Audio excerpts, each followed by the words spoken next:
The human voice has always connected audiences with experiences. Major brands all across America have trusted Kever's voice time and time again. Conversational, powerhouse, intelligent, and sincere. That's the voice you need for your creative marketing process. KEAVERSVOICE.com. Kever's Voice, Kever's Voice, KeversVoice.com. Always on, all the time. The Cuvée Group is a Florida-based marketing and training consulting firm. We help businesses communicate to their target audience and engage them in conversation. We also help to expand their audiences, which will ultimately result in growth for those organizations. In addition to being a certified constant contact specialist, my colleagues and I are also certified in John Maxwell Leadership Principles. We use these proven principles to conduct workshops, training, and private coaching sessions for individuals and companies looking to take things to the next level. Contact us to schedule a free consultation. Issues today, don't delay, call Cuvée. This is Brian Fulford. AD Drew and I are co-hosts of the BCSN Sports Wrap. We talk about all things related to HBCU athletics. From the games, teams, coaches, and fan interest stories, we cover it all. You can find our shows on Facebook at BCSN Sports Wrap, YouTube at MyJBN Online, and everywhere you listen to podcasts like Anchor, Spotify, Google, and Apple Podcasts. You can also find the show on the Jericho Broadcast Network's app. Make sure to download. We look forward to you joining the conversation and being a part of the show.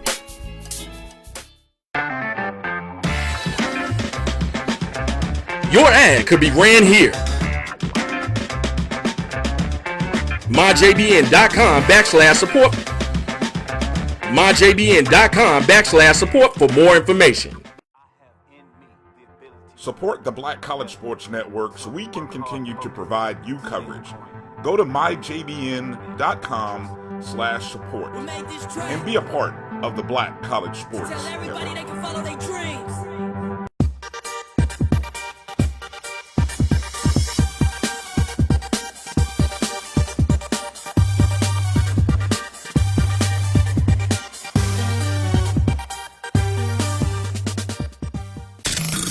The human voice has always connected audiences with experiences. Major brands all across America have trusted Kever's voice time and time again. Conversational, powerhouse. YT Productions.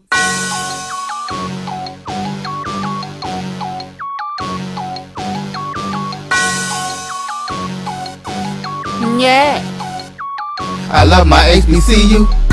And boy, I love it, love it. I love it, love it. I love my HBCU. And man, I hope my team they won one. I hope my team they won one. Yeah, man. I hope my team they won one. I hope my team they won one. I tune into the HBCU Sports Lab to see if my team won or lost.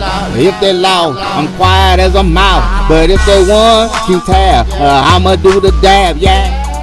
Dr. Cavil, he know what he be talking about.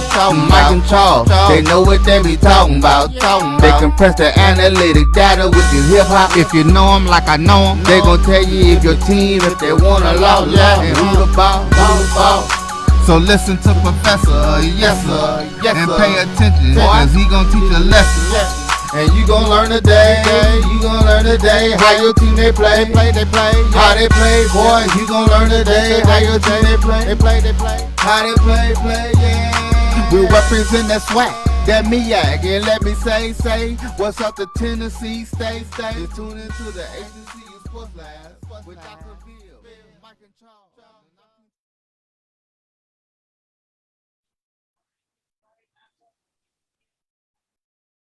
This is Dr. Bill with Inside the HBCU Sports Lab with Mike Washington, Charles Bishop. Both Mike and Charles are out on assignments. I have Joe Clay jumping in on here. We'll have Alan Washington jumping in here and giving us showtime. And we might even sneak in the producer, A.D. Drew, to give some comments throughout the show. Welcome to episode 130 of Inside the HBCU Sports Lab radio show and podcast.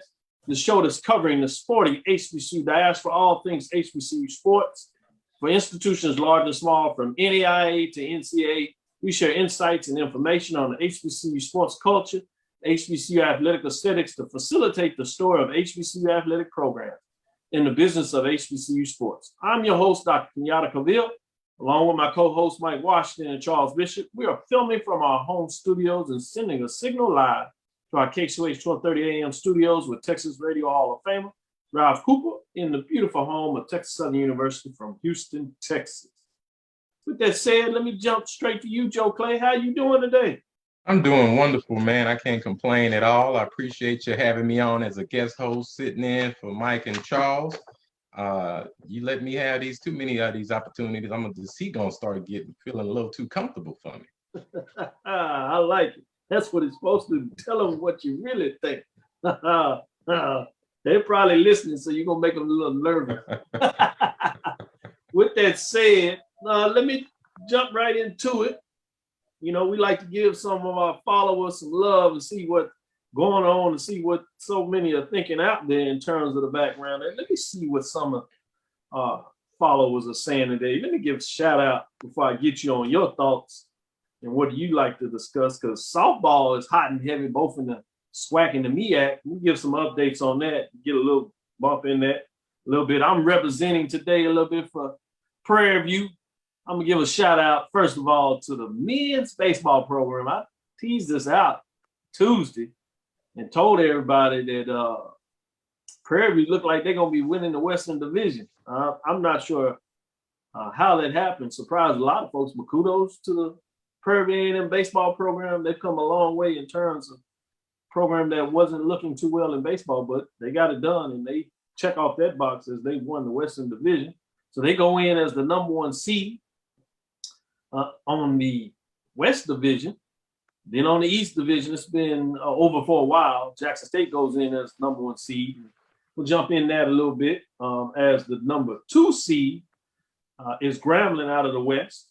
They will face the third seed East team, Alabama A&M. That says Jackson State, which is the number one seed out of the East, will face the number 4 team in Texas Southern, program that is game for the tournament. So that may be one to watch in terms of how that goes on. But Texas Southern is struggling at the plate this year, not hitting very well. Pitching, they might be able to do something in their first game. So we'll see what that may mean. And that's the bracket A, as they would say. Bracket B features number 2 East Alabama State, featuring number 3 Southern, team that won the last SWAC baseball tournament. We'll see what they do in terms of, I'm sure they want to get back in the game action. You have the number 1 seed, as I said earlier, Prairie View, facing off against number 4 Alcorn State. Before I go to you for any of your thoughts in terms of the baseball, what may happen in that tournament, your thoughts there, we'll give you a little time in terms of what's going on there. But let me give a shout out. Chuck Hunt says, NIA football championship seems to be a success at Grambling, which they hosted 2 times. That's correct. Done very well is everything I've heard in terms of how the success was with hosting that game. Barrett Williams says, tough loss for my Lady Jags in the SWAC tournament. Great game. Congrats to Bama South, Bama State, that is, as they say there. Chuck Hunt is following us. Barrett Williams says, the 80% rule still in effect for baseball. Check it out. Check it out. Yeah. So you don't have to play all your games. So they got it done for Prairie View in a lot of good ways. Good evening inside HBCU Sports Lab from Kay Johnson. We'll see who else we got on here. Ricky Burton, good evening, says what's going on. Karen Griffin is saying hello to everyone. Fred Whitting, that is Winston-Salem State HBCU Heritage Center, Black College Sports Encyclopedia. I got mine. How about yours? Let me give a little shout out. Yeah, I got mine. This is Whitting, let everybody know. Get you a copy, man. Can't be an HBCU fan and not have your encyclopedia just to check people every once in a while. Jamie O. Walker, lecture time. Talking about that, Charles Bishop shared a picture from 1962 in regards to the Orange Boston Classic when last time FAMU and Jackson State played in the Orange Boston Classic, man. I was like, man, got me thinking a little bit and put a little historical note on that. And that literally would have been right in the middle of the civil rights movement. If you look at history from the dates in terms of 1954 to 1968 is the time frame that most historians puts on it. So I was fascinated to see that. Jackson State and FAMU played 61-62, and they split 1-1. FAMU won the first year in 61, and Jackson State got a little bit of a revenge in 62. So a little good bit of history there. Fascinating. That's really before AFC and the NFC opened the doors widely to HBCU players, and certainly before you saw major desegregation in the South in terms of football programs. So fascinating when you talk about the talent on those teams in the 50s and the 60s in terms of moving forward. With that, enough of that, Joe Clay. Again, saying hello to you. What's your thoughts in terms of the baseball tournament before we take a deeper dig on some of these softball scores? What are your thoughts on that? Well, you gotta. I'm surprised, just like you are, about Prairie View finishing first in the West. They really struggled the bulk of the year, and then they recently got hot with their pitching and their bats heated up, and they pulled out that number one spot in the West. So that's very surprising. I want to see if they can sustain it. You know, can you stay hot over a whole tournament? We'll see. That'll be very interesting to see. And you know, Jackson State, hey, they get it done quite frequently. You mentioned TSU has been a tournament team out of the past. They seem to find their way once tournament time gets started. So it'll be very interesting. It'll be a very interesting tournament to watch. But again, since I'm here representing the 1876 Sports and Culture Podcast in Prairie View A&M University, I'm pushing for my Panthers to keep it hot. I wonder how long we'll let you get that out there. That's pretty good. Good plug. Good plug. So yeah, we'll see how this goes, but I'm excited to see what happens with this tournament. We got a producer on there. We're gonna let him get a little FaceTime in here. Shout out to AD Drew giving us some love. Give a shout out. That is one half of the Brian and AD in terms of the sports wrap of BCSN. How you doing today, AD? I'm doing fine, my brother. I'm doing fine. Just had to shift gears a little bit. It's always fun when you sitting up here commenting and hitting the buttons at the same time. So y'all keep something in mind. If y'all say something I don't like, I do have the mute button right here. Not gonna cut Doc off because it's his show, but I can't cut everybody else off. That's cold-blooded. That's cold-blooded. But I like I wouldn't do that. That's like something I would do with Mike and Charles. Mike always says that. Yeah, I control the mic. It's a little different now. I don't quite control it, but I got good friends in high places. How about that? There you go. Without further ado, let me make sure we jump in here with Alan Williams. He's joining us too from 1876 Sports Culture Podcast. As it looks like it's a little Prairie View takeover, so we're gonna see if we can cool them down. I see you representing with the shirt there as well. Nice. How you doing? Sir. Doing good, bro. Doing good. Glad to be on. Good deal. Let me go back to you, AD Drew. You were about to speak about some of your thoughts in terms of what we were talking about there. Well, getting back to the SWAC baseball, you know, it's interesting that because of the normal schedule and with COVID, you know, Prairie View hasn't played the Jackson States and Alabama States and vice versa. So when these teams finally do cross over in the tournament, it's going to be interesting. Is the East as dominant as they appear on paper? Or is the West supreme? Because, yeah, Prairie View won it this year, but there's always this team called Southern sitting out there who has traditionally done not only regular season, but postseason in the SWAC. You know, Jackson State has this streak of 30 win seasons, but how many conference tournament championships do they have in that streak? My point exactly. So it's going to be interesting when they do finally cross over to see who's supreme. And you know how it always goes. Either you get two West teams in the finals or two East teams in the finals. Very rarely do you get East versus West in the finals. Yeah, I love it, way they set it up in the two divisions. And we're going to mix this up a little bit. We're going to talk about current, and then we're going to fast forward to 2022 when you bring over FAMU and Bethune-Cookman. You're familiar with this following the MEAC in regards to them having two divisions. You know, over there, they have the Southern and the Northern division. They're still doing that this year too. We got one more weekend games that we'll talk about a little bit in terms of FAMU and North Carolina Central that could be really interesting because it really will find out who is going to win the Southern Division. The Norfolk State Spartans have locked up the Northern Division, so we'll see maybe how the seeding goes a little bit there. But back to what we're talking about with the SWAC. Fascinating, as you talked about, AD Drew. Let's stick on that a little bit. No crossover.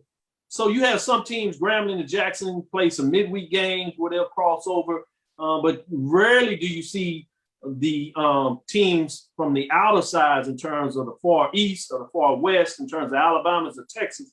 Rarely do you see them cross over, certainly during the season. Sometimes in the preseason where you have games, and obviously with COVID, those will cut down. And as you said, even some of the teams in terms of what they did in the West, other than Jackson being able to get all 24 of their games in, teams in the West had games canceled, and Prairie View was a large bit of that.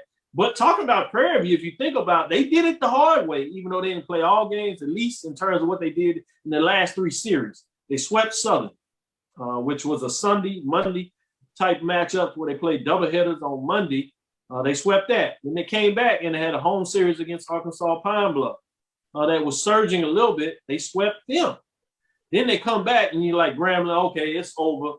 Grambling's going to do what they do, knock them off. Grambling won the first game, so you said, yeah, more is the case. You follow this, and all of a sudden, on Saturday, they sweep the 2 games on Saturday in terms of Prairie View beating Grambling. So they're tied. You're like, what is going on? And then this last weekend where it really fell apart for Grambling is they get swept by Pine Bluff. Therefore, Prairie View wins the Western Division. I was like, oh, this is amazing when I was following this, and I think everybody was asleep. Nobody was following attention to me. I was like, I guess I'm a little too much into this, but I thought it was intriguing in regards to what's matched up there. Dwight Moore says, can PV stay COVID-free? Yeah, I figured probably now they're pretty safe. They've been quarantined, and they've been COVID-free over the last 3 weeks, so I think they're probably a pretty good framework there. Brother Joseph is on here. Gerald Joseph, past president of Alpha Eta Lambda, Texas Southern University. Brother there, giving me some love and shout out to all the team there. Give him a shout out representing for us. Dwight Moore is the one that just made those comments. So give us some love there. So I'm going to go back to you, Joe Clay. Any other additional thoughts you have in terms of baseball tournament? Any key matchup that you want to see go on there? As I was alluding to, if Prairie View can get past Alcorn, that 4 matchup, Jackson gets past CSU, that second matchup will be interesting with Jackson State. Prairie View, as AD alluded to, that's when you get your first crossover and you get a chance to see a little bit more about Prairie View and Jackson State for that matter. That's the game, as you mentioned, PV against JSU. We didn't get to meet them during football season, so hey, why let's catch it during baseball season. That'd be a perfect matchup for me. I'd love to see it. We will then find out if the last week or so, 2 weeks of Prairie View season were legit, if they really are as hot as we think they are. To your point, they didn't play in basketball either on the men's side. Ooh. Both teams were undefeated. Is that what you were going to jump out there and say? Well, exactly. We've been trying to get some of that Jackson State smoke all of 2021. They've been running from us, man. Yeah. Let them tell it, yeah. Calling out Ashley Robinson. What's up, man? Get on the court. Get on the field. Well, I guess we'll go get on the diamond. All right, that'll take it. In all fairness, Dr. Cavil, the school you work for made sure that matchup didn't happen. Ooh, body blow. Body blow, big time. Yeah, they took it to the Prairie Panthers too. Great point. Let me get into this break. We'll take a quick break, and then we'll come back and we'll talk a little bit about softball, which is the current tournaments that go on. We'll start with softball and the SWAC. We'll touch a little bit on the MEAC. This is Dr. Bill inside the HBCU Sports Lab with Mike Washington and Charles Bishop, both out on assignment. So I have 1876 Sports and Culture podcast teaming up, bringing us in here. We also got Sports Wrap with Brian and AD. With AD, I won't say the better half because I don't want to get you in trouble, AD. But we certainly got solidness going in there with AD. Stick with us. We'll be right back after this quick break. It's never too early to plant the seed, to share the tradition, and instill a sense of pride in your HBCU with your little ones. HBCU Pride and Joy Children's Boutique helps you share your school spirit with a wide selection of adorable kids apparel and accessories, officially licensed from your favorite HBCU. Visit HBCUPrideJoy.com and follow us on all social media at HBCU Pride Joy on Facebook and Twitter. Because the fight isn't over yet. You will see me choose to protect my community by wearing a face cover. And even with my face covered, you will see me. As a son. As a man with a never quit attitude. As a fighter for change. Join me in wearing a face cover. To help stop the spread of the coronavirus. Because this is one small act of kindness that has the power to make a big difference.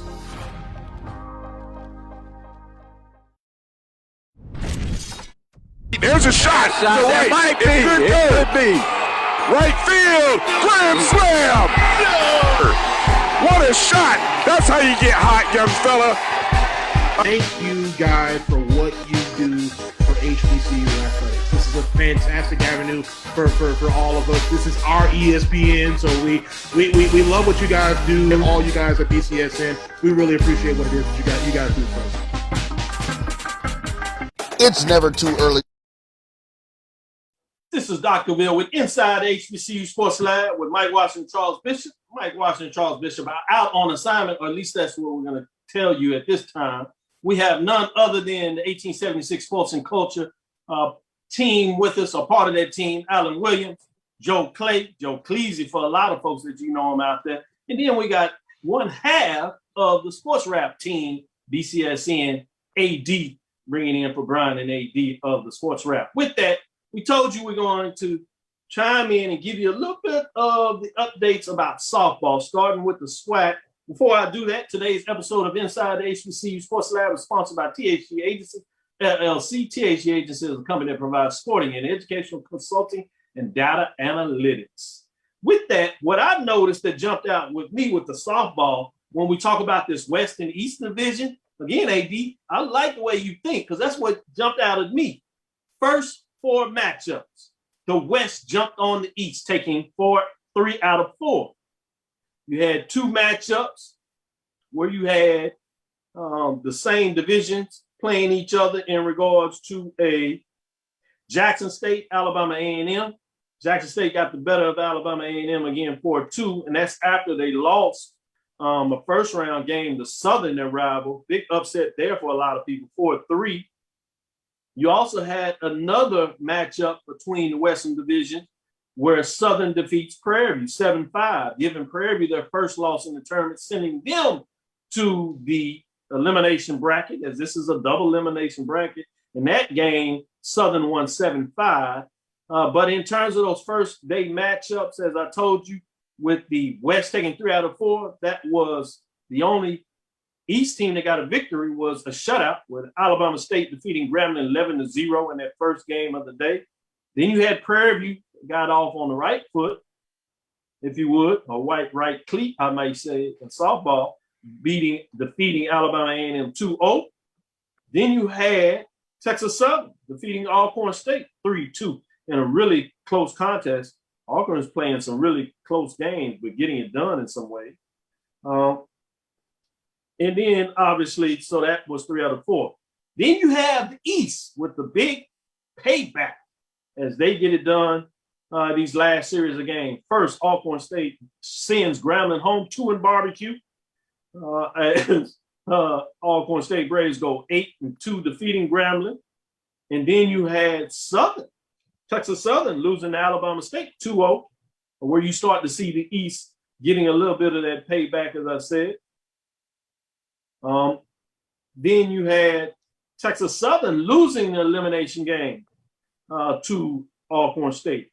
10 innings, classic game here, losing 6-5, sending Texas Southern home. And then Prairie View to close out our early games of the day, lost to Jackson State 2-1. So the top 2 seeds out of the West are home, going home, or went home, or on the bus. They're on their way. With the thoughts on that, let me jump straight to you, AD. What are your thoughts in any of these softball matchups and games on the SWAC side? It's pretty typical. Every HBCU conference tournament that I see when it comes to baseball and softball, one side of the conference tends to dominate. If you're taking 4 teams from each side of the conference, that one side of the conference is going to get 3, if not all 4 teams in the winners bracket. Every time I've seen the SIAC tournament, it has happened in baseball and in softball. Same thing in the MEAC tournament. It always seems like it's the MEAC South. It always seems like it's the SIAC West. And once again, the SWAC is continuing that pattern.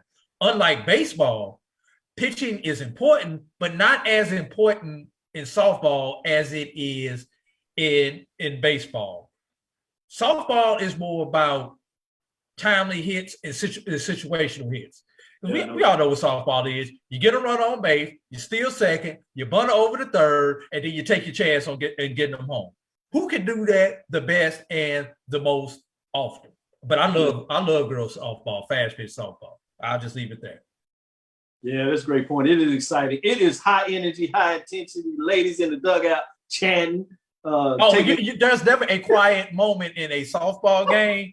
And the one thing I love about a softball game, I could watch a doubleheader of a softball game by the time game 2 of a baseball game starts.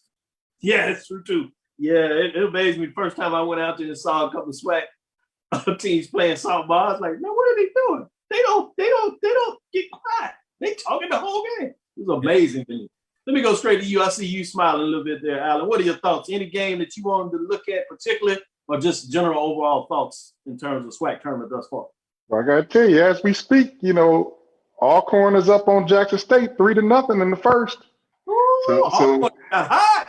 They hot. Jackson State came in with that smoke, but looks like Alcorn got a little something for them. They coming out this gate running hard. These girls like, we ain't here to play with you. Great point. Joe Clay, any matchup that you want to look at, or just thoughts overall on softball? I love to see the strength of the softball programs in the SWAC.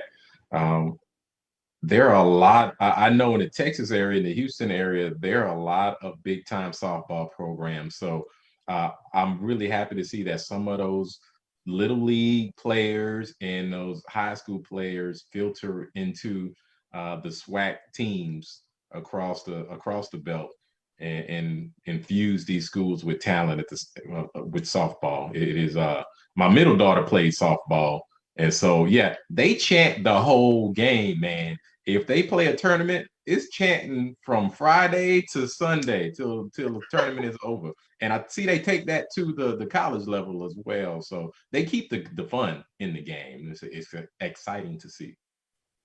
Yeah. Can I throw one other thing out, Dr. Cavil? Please do. Jump in there. When it comes to HBCUs competing against the big boys or the big girls in sports, we don't have a chance in football. We don't have a chance most of the time in basketball. But softball and baseball are 2 sports that we can actually compete in. Why? Because you get into a tournament, if you've got hot pitching in either one of these sports, you can compete, because what they say, good pitching beats good hitting any day of the week. This is the one, or these 2 sports right here are the sports where HBCUs can go at the Division I level and beat the SECs, the ACCs, and really make some noise in the regional tournaments. What was it, a few years ago? Alabama State got to the regional finals, scared the crap out of everybody. What would that look like on ESPN week 2 with Alabama State playing that? Yeah, you remember when Bethune-Cookman set the world on fire and actually won their regional, and headed to a regional, scared the bejesus out of Texas in their first couple of games, particularly the first one where they gave them all that smoke, as Alan will say. That was fascinating. So you're absolutely right. Then you go back a little bit on baseball. You had Jackson State upset the number 1 seed when they last went to the tournament, Lafayette that year. Go a little further back, you had Southern with Ricky Weeks take on the number 1 seed in Southern Miss, as they really did them won their first game, came back, had Southern Miss on the ropes until late in that game, 7th inning, when they couldn't quite hold on to it and just got outscored. You had Texas Southern with the upset over Rice. You had Prairie View when Coach Robinson was over there, when Prairie View was taking its ascension playing in region over there at Rice, and had a 4-1, 4-2 lead for a controversial play on first base. Actually, in my opinion, took the game away, but I thought it was a bad play. And this was even when I was sitting in the press box, a lot of people at Rice were looking around and saying, I don't know about that call. So that tells you everything you need to know there. But yeah, to your point, you've seen that. Bethune-Cookman on the baseball side, as they got into that one game away from a super regional, taking Florida all the way down to the final spot in that game, deep into the 7th, 8th inning, where a couple of plays did them in. So you're right. Baseball is one to keep your eyes on and fascinating. And we might go back a little bit to baseball and talk about FAMU and Bethune-Cookman coming over. But let's first sneak over there to the MEAC, make sure they give them appropriate love. They only had 4 teams that went into the tournament. Had a major upset with North Carolina A&T getting slammed by the number 2 team in the North, which was Norfolk State. They defeated them 17-3 in that first game 1. And then the number 1 seed out of the South in terms of Morgan State, I should say number 1 seed in the North, typo here, in game 2 had Morgan State defeating North Carolina Central 4-3 in a really well-played game, close game there. Friday matchups, game 3 is Norfolk State, Morgan State. Game 4 is North Carolina A&T against North Carolina Central, that rivalry game. So that should be fascinating in a lot of ways. And then obviously you have game 5, which will be game 4 winner, loser in game 3. Saturday will be the championship, which is 12 o'clock noon. Will be on Flow Softball, Flow TV, for those that don't know about that. That's game 4 winner versus game 5. So that'll be fascinating to see who comes out of the MEAC in terms of representing softball. Fascinating there. Let me go back a little bit in terms of what do you think this means moving forward with FAMU and Bethune-Cookman coming over in this divisional play. Get your thoughts on that. We'll start with you, Joe Clay. You can give some thoughts on MEAC softball if you want, or you can jump right into the expansion of FAMU coming into this loaded SWAC in terms of the East Division, where they will match up against Jackson State and Alabama State. For the longest, most people thought about the West Division of the SWAC being loaded. You have all Hornets come on over to the West. They had some years where they played some good baseball, but not of late. So I think you have to look at maybe the power shifting from the West to the East in terms of baseball. Some will say over the last couple of years that it's shifted that way anyway with Alabama State and Jackson. I think there's some arguable, but certainly now I'm fascinated to see how this goes on. What are your thoughts in terms of the expansion of the SWAC with FAMU and Bethune-Cookman? Well, for those who may not know, Florida boys play baseball, and they play with speed. So the SWAC better be ready. And you can say that in all the sports, but baseball, they play both Bethune-Cookman and FAMU play a fast brand of baseball. They keep a lot of guys in state to play. And so I expect and anticipate that they're going to come into the East and cause a lot of trouble. And I'm all for it. Let the East get that smoke. They can have that smoke.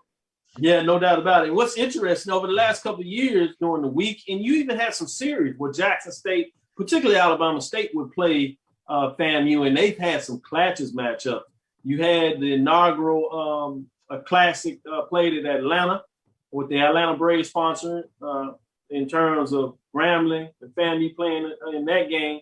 So you got a little taste of it then, but it was interesting and fascinating going forward. We're going to take a break, and then we're going to come back out of the break and get Alan and AD's thoughts on the expansion SWAC baseball side. And then we'll dig into some current topics and see where direction y'all want to take it. So this is Dr. Bill inside the HBCU Sports Lab with Mike Washington and Charles Bishop. Mike Washington and Charles Bishop out on assignment. So we're joined with Joe Clay, Alan Williams at 1876 Sports and Culture Podcast. Check them out. They got a big one coming in. I'm going to let Joe Clay back come in out of the break, tell you a little bit about who they have on the next podcast coming out next week. It's a big one. It's a good one. It was so good. They did 2 tapings of it in terms of 2 series. So it'll take you 2 different series to get all of that. I won't spill the beans. I'll make y'all wait on this. Then we'll get AD's thoughts in terms of what that looks like as well. So this is Dr. Bill inside the HBCU Sports Lab. Stick with us. We'll be right back out of this quick break. My God. It's another sad day in America. Painful to be introduced to George Floyd during his last breath with the cop's knee on his neck. He deserves so much more. How many black lives have to be taken before something is done? We are not a threat. I am shaking as I type. This has got to stop. We are sick of it. We need conviction. I just want us all to live. Death will not stop until the powers that be are finally held accountable. Don't look away from the truth until every one of us are free from white supremacy. The world stands with you.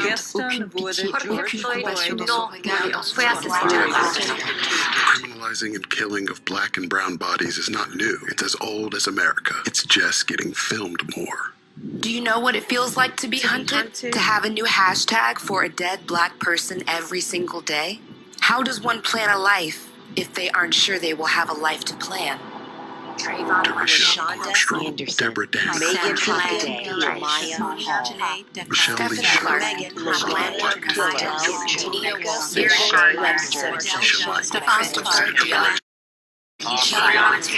George Floyd. His name was George Floyd. Say his name. Say his name. George Floyd. Say his name. Say their names. Once again, and always, we fight for justice. Black Lives Matter. Black Lives Matter. Rest in power, beautiful. You didn't deserve this. Follow the Black College Sports Network on social media at MyBCSN1, the number 1, on Facebook, Instagram, and Twitter at MyBCSN1.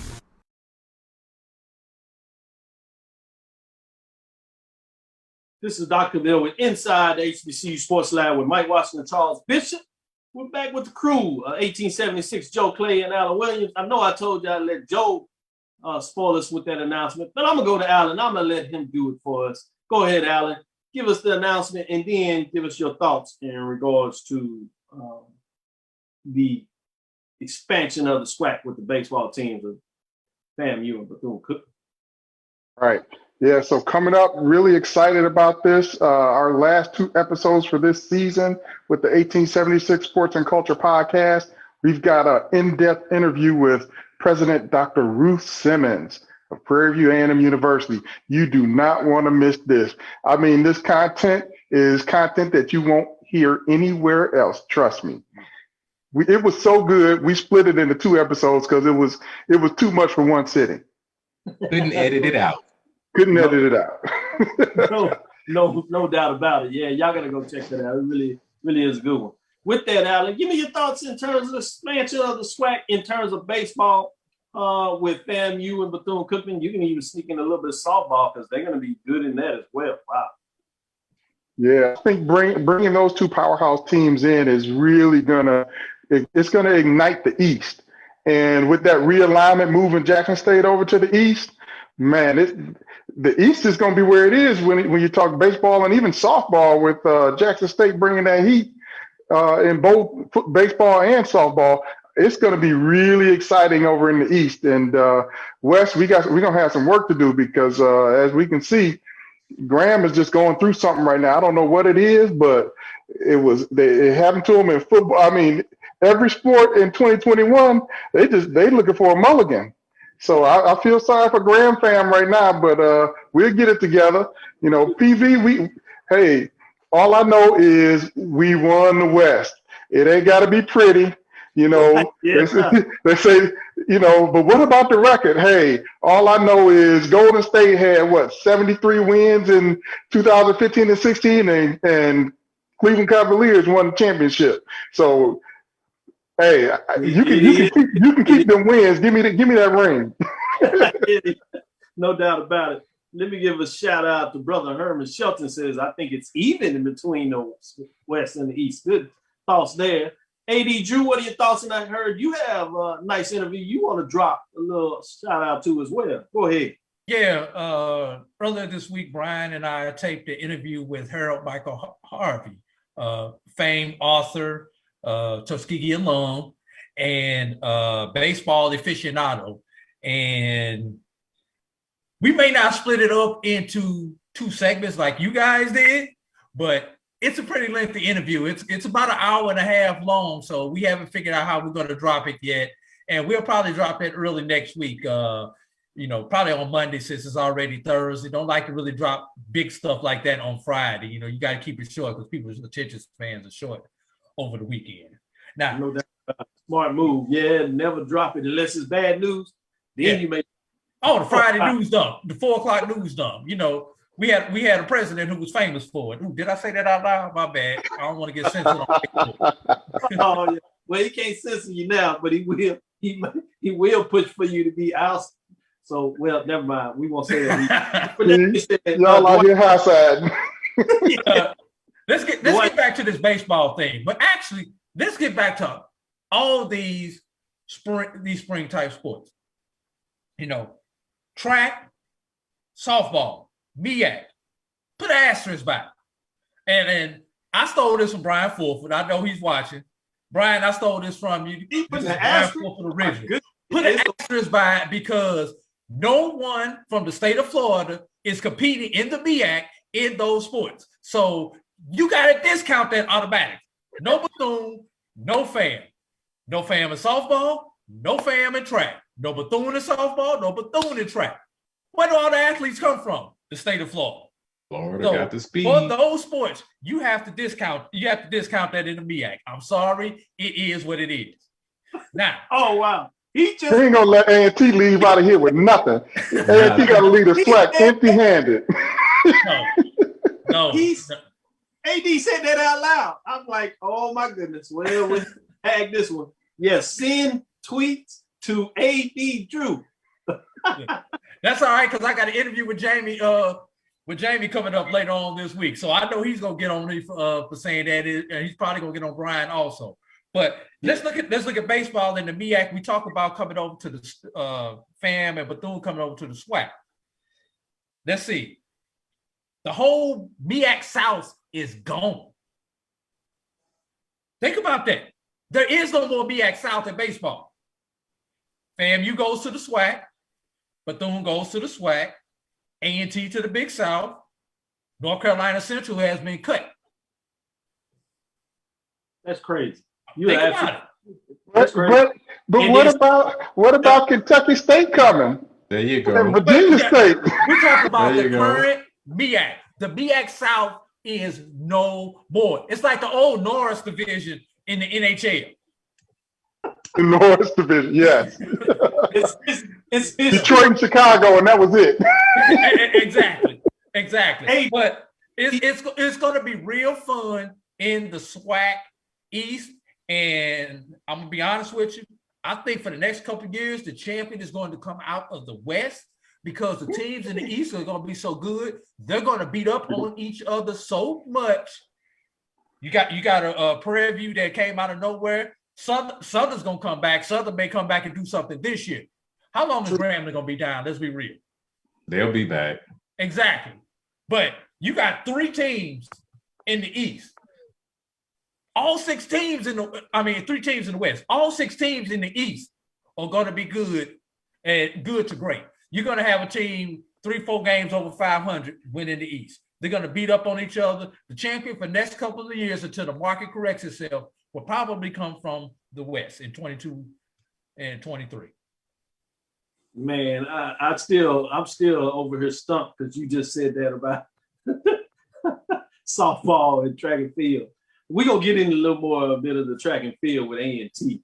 We better show them some love and talk about that. I know y'all want to get on that a little bit. But you teased something out of that with Kentucky State and Virginia State at HBCU Sports and HBCU Game. They gave a deep dive talking about Chicago State. So obviously we discussed it in depth. So I want to at least get each of y'all's opinion because we hadn't heard from your perspective in regards to what that looks like. So let me go to you, Joe Clay.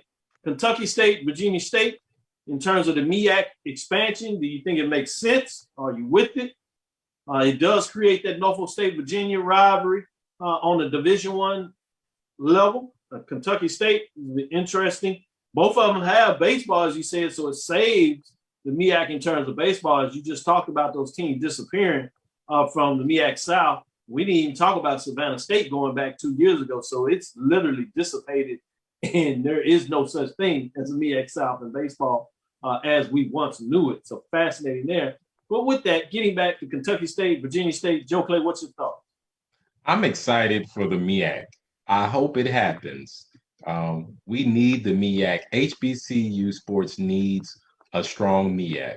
I remember a couple years ago when we were at the SWAC MEAC Challenge, and I think he was the sponsor. I can't remember his name, but he was talking to us all. Yada, you were there, and he was saying how it doesn't matter if it's your school playing at this SWAC MEAC championship game.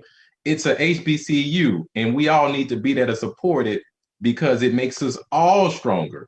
And so my attitude towards the MEAC and bringing up other schools to fill out the conference is it makes us all stronger collectively as HBCU sports goes across the board.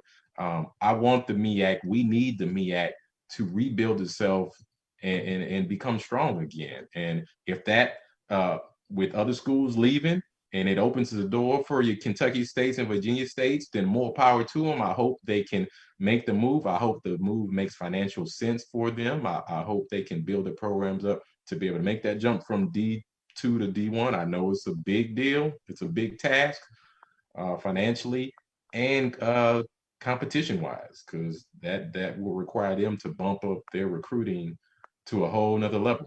But I think it's a great move. If it makes sense. So I'm all for it. Great points. And you brought in John Grant, Executive Director of the MEAC SWAC Challenge, as well as the Celebration Bowl. Gives me a chance to give a little plug. We'll have him on here next Tuesday.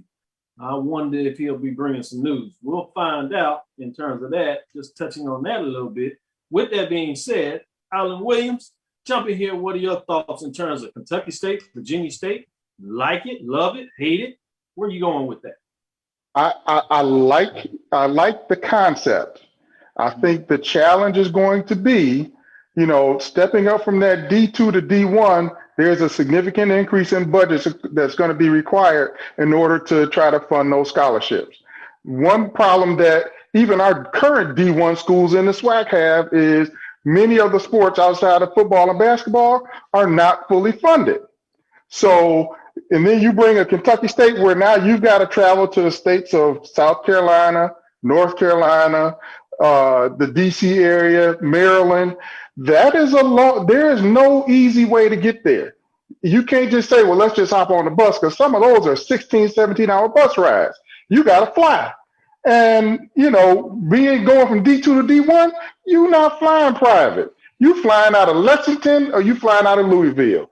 So anybody that's ever flown out of Lexington, there are 3 gates at the whole airport, and you can't buy a ticket anywhere for less than $800. Oh my God. Trust me, I've flown into that airport several times, and it got to a point where I would just fly to Cincinnati and drive. So the travel is going to be a huge hurdle for them. Virginia State may be in a little better situation because it's a state-funded school, and the state of Virginia is heavily driven. Their economy is heavily driven by government employees. The government didn't get a hiccup in the COVID. Kentucky, not so much. So I think, Virginia State with their budget is going to be a little more stable than Kentucky State, where they're basically sucking high and tick when you got University of Kentucky there and you got Louisville. So, it's going to be tough. They're in a tougher competitive environment in that state. Virginia, there's a ton of universities there, but to see Virginia State step into the MEAC, I think regionally, it's a better fit for Virginia State than it is for Kentucky State. So I hope both of them make it. I'm more confident with Virginia State. Yeah, you said it, and I know AB wants to jump in here. I'm going to let you jump in here. We're going to take this quick break, so we're going to give it as a tease before we take this quick break for our last 15 minutes of the show. But I got to put this out here. Lonnie Shaw is acting up today. He's our resident Aggie fan out of Dallas. He brings us much love. He's always on here talking about that track. But then he said, give the SWAC another warning. Once again, FAMU is bringing all their umpires and referees with them. I love it. Want that smoke. Great one. Jerome G. Sutton says SWAC officials. He put some of his double eyes after the comment there. We're on display this spring football season. So he said he don't want to hear anything about the SWAC officials after what he saw this spring. They are cutting up. Keep it coming. Lab lectures ain't getting it done. This is Dr. Cavil inside the HBCU Sports Lab with Mike Washington, Charles Bishop, sitting in for Mike Washington. and Charles Bishop with none other than Joe Clay, Alan Williams at the 1876 Sports and Culture Podcast. Again, listen up. Next week, they'll be dropping an interview with President Ruth Simmons of Prairie View A&M University. It was such a nice interview they had to break it down in 2 parts. So 2-part series on that. A.D. Drew is going to come right back with his comments, and he's ready to dig in. It's going to be fascinating because what you all do not realize is Drew coached in the SIAC, so he's familiar with Kentucky State and the difference. So we'll get some insight that you probably can't get anywhere else. So stick around, stick with us. We'll be right back. Do not change that dial.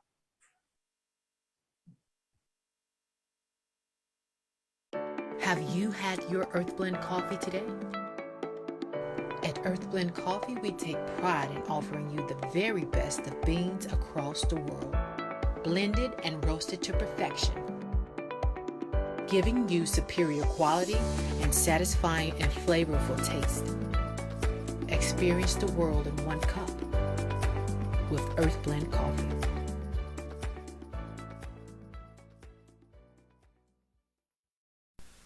Majesty is a premium health and wellness tea line focused on bringing delicious yet healthy tea blends to the community.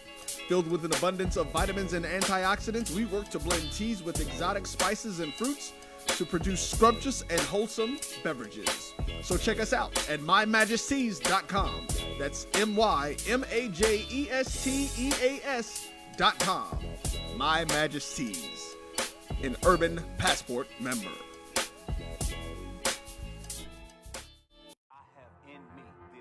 Support the Black College Sports Network so we can continue to provide you coverage. Go to myjbn.com/support and be a part of the Black College Sports Network. Thank you guys for what you do for HBCU athletics. This is a fantastic avenue for all of us. This is our ESPN, so we love what you guys do. Brian, AD, Roy, all you guys at BCSN. We really appreciate what it is that you guys do for us.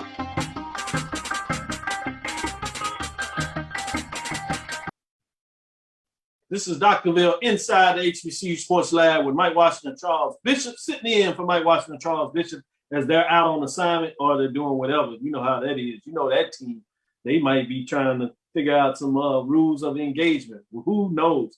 We have Joe Clay and Alan Williams of 1876 Sports and Culture Podcast. We just had Alan Williams talking about them flights. Somebody jumped in and said, yeah, $800 tickets. So yeah, he went in on that airport. So I was just going to say, yeah, when you talk about Kentucky, as everybody said, we teased a little bit earlier, ditch Mitch. And so that's not going to help you either. But with that said, let's go with A.D. Drew. What you got to say?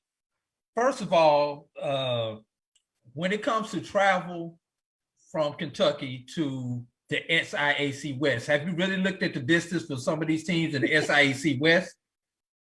From Frankfort, Kentucky to Mobile, Alabama, where Spring Hill College is 12 hours on the bus.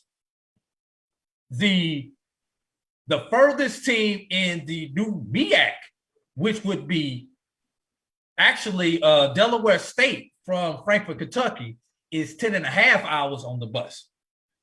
The big difference is their average travel goes up, but the longer distances aren't the same, because outside of Central State, the next closest team to Kentucky State in the SIAC is Lane, which is a 5-hour bus ride. So they're used to that travel. You know, them going to DC is not that bad. Them going down to South Carolina State, North Carolina Central, that's just like them going to Tuskegee and Miles.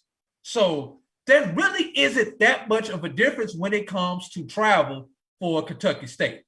The thing is going to be for those non-revenue sports, where we include basketball in that, Kentucky State needs a travel partner. That's where Chicago State comes in. That's where bringing them in is going to help, because no one wants to take that trip to Kentucky just to play Kentucky State. You need to get two while you're on that swing somewhere. Chicago State will play an important role in that. You can catch Kentucky State and Chicago State on the same swing if you're those teams. That's going to be important. We know Kentucky State and Virginia State were targeted because they have baseball programs. MEAC will be down to 4 baseball programs after this year. Them having football and everything else, is a bonus. Kentucky State has the facilities. Virginia State has the facilities. What is going to happen to Central State if Kentucky State leaves the SIEC? That's another question everybody needs to ask. Because now Central State has no travel partner. State, do you think Central State will try to join Kentucky State? Honestly, no. Let's think. 10 years ago, Central State was an NAIA team. So you're talking about jumping from NAIA to Division I within just over a decade? Whew, that's tough, man. That's real tough. Another team you need to watch out for, watch Bluefield State. Virginia State leaves, watch Bluefield State joining the CIAA. They just added a bunch of new sports. Yeah, they're a powerhouse in baseball, but they've got everything else in order to compete in the CIAA. They'll just have to find somewhere else to play baseball. So watch Bluefield State coming into the CIAA if Virginia State should leave to maintain the integrity of the CIAA. Yeah, great point. It'll be interesting to see how this conference training, as I like to say, how it continues. Go back to my article from April of last year, my BCSN.net. Some of this stuff is in there. Oh, yes, it is. All the references are in there. Go back. It's going to be updated within the next few weeks. Steve Miller says Central State is just sitting out there by themselves. And they are. They really are. They're like Harris Stowe and Lincoln of Missouri. They're just out there as far as HBCU schools. They're like Langston, just out there, over there by themselves. No doubt. Great point. So if they bring in 3, you will talk about taking basketball up to 10 teams again. So that's fascinating on that side. You save baseball with the 6, obviously, and then you get back into 9 teams with 8 teams with football. So it'll be interesting to see what that looks like. Let's change it a little bit, get in here. Interested by this Chris Paul Basketball Academy that will be played in Winston-Salem, June 15 and 19. First ever HBCU-CON. HBCU-CON is a basketball academy event for elite players from HBCUs. It's put together by Chris Paul. He'll bring in other professional athletes, both retired and current players, to work with these athletes. It'll be a 2-day tournament with a televised championship game on Juneteenth, part of the Juneteenth weekend. So he has a little bit of everything there. There'll be seminars, college fair, vendors, and esports lounge will be included in terms of this. Internship initiatives will be associated with this. Some proceeds from the event, which is partnered with TLC Sports, the Bell Group community. HBCU Game Day will be donated to HBCU Statement from Chuck Stinson, Managing Director of TLS States. HBCU-CON was created because we were seeing adequate representation of HBCU athletes being drafted to professional ranks, nor HBCU graduates involved on the business side of sports, whether a corporate or production position. Stinson continued, we see the issue as a lack of exposure, training, and knowledge. I think it's one thing in terms of the exposure on the draft side. Some of that you might not be able to control as much, but certainly in terms of those on the business side of sports, I'm especially excited to hear in terms of understanding about both sides of that in the business. So that's fascinating there. So I did want to share that. As we get into this, as we get to the closing time here, I did want to go around the lab lecture as we get in there and get some closing thoughts. I know some of y'all want to make close on in terms of A&T, in terms of that track and field, what they're able to do nationally. And the comment was made on Tuesday, and I know, Al, you'll appreciate this. A&T won, on the men's side, they won every event. Let me say that again. On the men's side, A&T won every event. And the coach said that you hadn't seen anything yet. He was holding back as he's waiting to release the teams, right? Unleash the teams, I should say, on the NCAA in terms of the track and field championship. I'm like, all right, I'm ready for this. Let me go to you, Al, first with that tease. What are your thoughts? Man, all I got to say is that A&T men's 4x4, I don't think anybody in the country wants that smoke.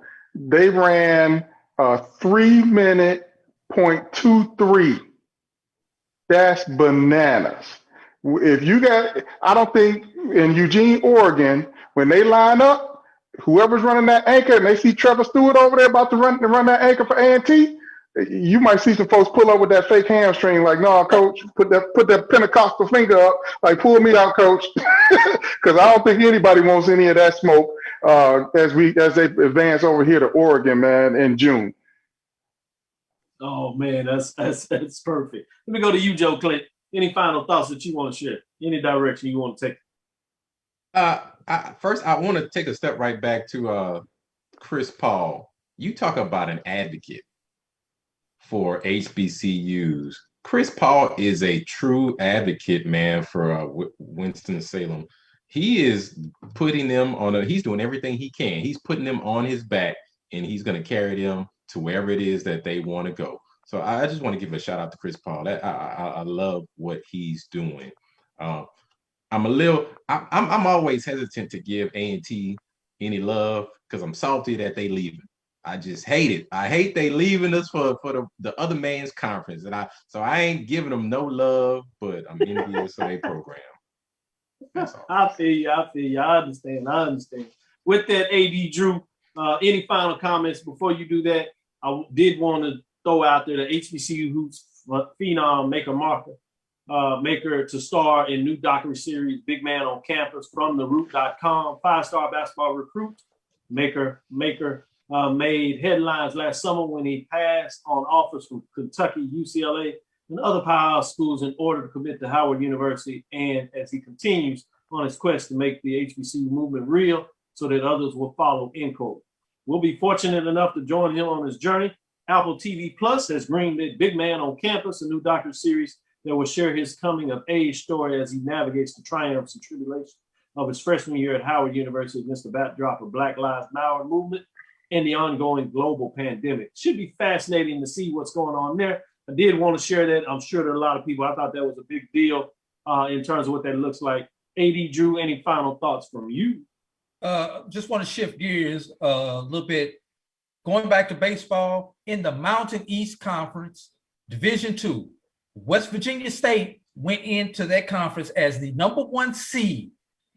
That conference tournament began today. West Virginia State was upset 4-3 by Alderson Brothers. They are now in the losers bracket, which means they will have to win at 5 games in 3 days in order to win the Mountain East title. That's tough. But if you're the #1 seed, you have pitching.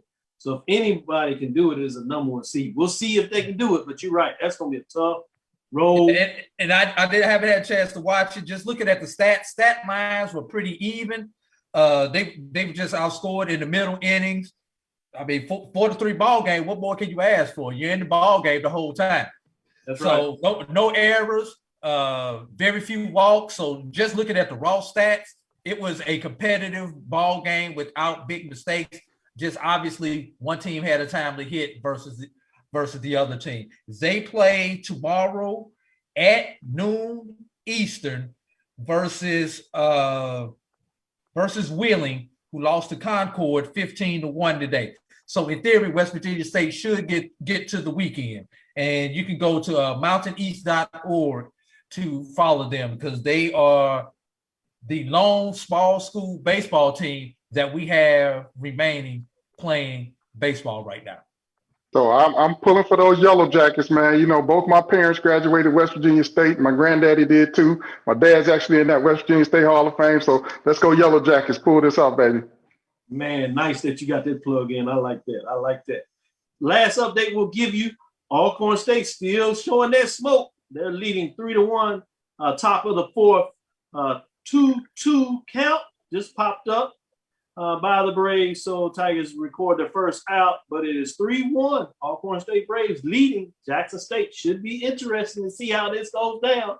Check that out on the SWAC Digital Network. Thank you for listening to Inside the HBCU Sports Lab. Make sure you share our podcast with your friends and colleagues. I am Dr. Kenyatta Cavil, the Dean of HBCU Sports, coming from inside the lab in the College of HBCU Sports with Mike Washington, Charles Bishop. With our guests, we hope you enjoy the interview.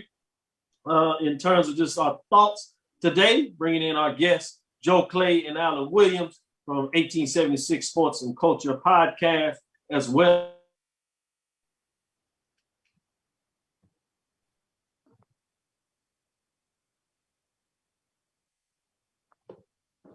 With Mike Watts and Charles Bishop every Tuesday and Thursday at 6 o'clock. We look forward to next week as we discuss the latest news in the lab. Follow me, Dr. Kenyatta Cavil, Twitter, Facebook, and that's Dr. KenyattaCavil on Twitter, Facebook, and Instagram. That's Inside the HBCU Sports Lab 1 on Twitter, Inside the HBCU Sports Lab 1 on Twitter, Facebook, Inside the HBCU Sports Lab on YouTube. Subscribe when you get there on YouTube. Dream big and continue to move forward. We're going to try this and see who can get through it. We will talk with you soon. Let's go with Alan first. Class. I got your back. Course. Lecture. Dismiss.